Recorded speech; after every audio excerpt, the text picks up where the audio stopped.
জন্মের এক বছর পর কোরআনের হাফেজ হয়ে সম্পূর্ণ বিশ্ববাসীকে চমকে দিলেন হাফেজ মুহাম্মদ ইয়াহিয়া। মুসলমানদের পবিত্র ধর্মগ্রন্থ আল কোরআন একজন প্রাপ্তবয়স্ক মানুষের কাছে সহি শুদ্ধ করে পড়া অনেক কঠিন। তবে এক বছর সম্পূর্ণ না হওয়া ছেলেটি যে এই সম্পূর্ণ কোরআন মুখস্থ করেছে তা অসম্ভবকে সম্ভব করার মতো বিষয়। ইসলামের ইতিহাসে আব্দুল কাদের জিলানী মায়ের গর্ভ থেকে পবিত্র কোরআনের হাফেজ হয়ে এসেছিলেন, আর তার সঙ্গে প্রায় তাল মিলিয়ে জন্মের এক বছর পর কোরআনের হাফেজ হয়ে ইতিহাস সৃষ্টি করেছেন শিশু ইয়াহিয়া। তার এই সফলতার জন্য সৌদি আরব সহ বিভিন্ন মুসলিম দেশের কোরআনের অনুষ্ঠানে তাকে বিভিন্ন সম্মাননা দেওয়া হয়েছে। সম্প্রতি সোশ্যাল মিডিয়ায় একটি ভিডিও ভাইরাল হয়। সেই ভিডিওতে দেখা যায় একজন পর্দাশীল নারীর নিজের কোলে ছোট ছেলেকে নিয়ে সাক্ষাৎকার দিচ্ছেন। ছোট ছেলেটির পরনে রয়েছে সাদা পাঞ্জাবি ও ইসলামিক টুপি। এই নারীর কোলে যে ছেলেটি রয়েছে সেই ছেলেটি হচ্ছে বিশ্বের সবচেয়ে ছোট কোরআনের হাফেজ, যার জন্মের এক বছর পূর্ণ হওয়ার পর হঠাৎ একদিন ঘরের দেয়ালে লেখা কালিমা এই ছোট ছেলেটি পড়তে শুরু করে। তখন এই বিষয়টি লক্ষ্য করেন তার বাবা মা। এরপর ছেলেটির সামনে কোরআনের আয়াতগুলো তুলে ধরলে ছেলেটি সম্পূর্ণভাবে সহি শুদ্ধ কোরআন তেলাওয়াত করেন। তা দেখে অবাক হয়ে গেলেন পরিবারের সবাই। তাই এতেই বোঝা যায় তিনি সম্পূর্ণ কোরআন রপ্ত করে ফেলেছেন। ছোট শিশুটির মা দাবি করেন তার ছেলে কোরআনের 114টি সূরা অনায়াসে পড়তে পারেন। কোরআনের যে কোনো একটি আয়াত তার সামনে তুলে ধরলে পরের আয়াতটি সে সবাইকে পড়ে শোনায়। কিন্তু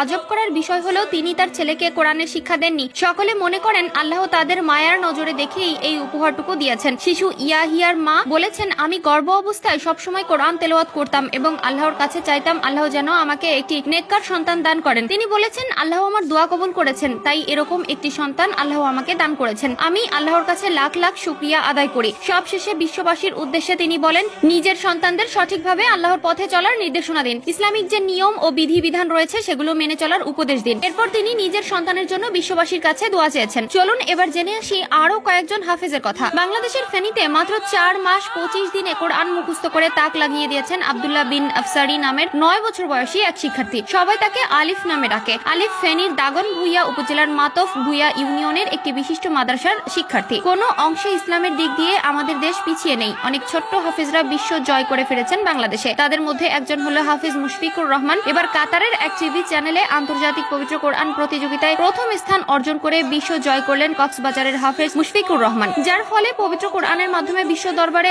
আবারও একবার উড়ল বাংলাদেশের পতাকা। কাতারে অনুষ্ঠিত তিজান আন্নুর আন্তর্জাতিক কোরআন প্রতিযোগিতায় প্রথম হয়েছেন বাংলাদেশের হাফেজ মোহাম্মদ মুশফিকুর রহমান। গত 29 জানুয়ারি দোহায় অনুষ্ঠিত এক বর্ণাঢ্য অনুষ্ঠানে তাকে সম্মাননা সনদ দেওয়া হয়। আসন্ন রমজানে মাসব্যাপী প্রতিযোগিতার পুরো ধারাবাহিক সম্প্রচার করবে কাতারের শিশু বিষয়ক টেলিভিশন চ্যানেল জিম টিভি। وأقيموا الوزن بالقسط ولا تخسروا خذ الكتابة